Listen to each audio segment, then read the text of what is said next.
Dear viewers, আসসালামু আলাইকুম। Welcome to Shamim academy. আজকে আমরা এক্সেলে একটি গুরুত্বপূর্ণ টুলস ফরম্যাট পেইন্টারের ব্যবহার শিখব।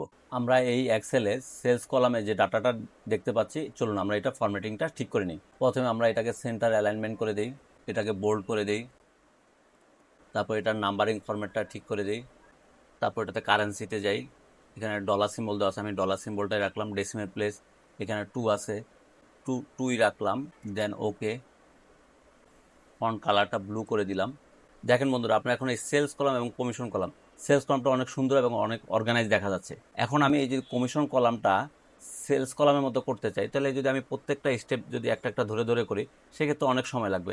আমি জাস্ট পুরাটা সিলেক্ট করব, দেন ফরম্যাট পেন্টারে ক্লিক করব, দেন আমি পুরাটার উপরে সিলেক্ট করে ছেড়ে দিব। দেখেন বন্ধুরা, আমার সেলস কলাম এবং কমিশন কলাম দুইটা এখন দেখতে একই রকম হয়ে গেছে। বন্ধুরা, ভিডিওটি কেমন লাগলো অবশ্যই কমেন্ট করে জানাবেন। ধন্যবাদ সবাইকে। আল্লাহ হাফেজ।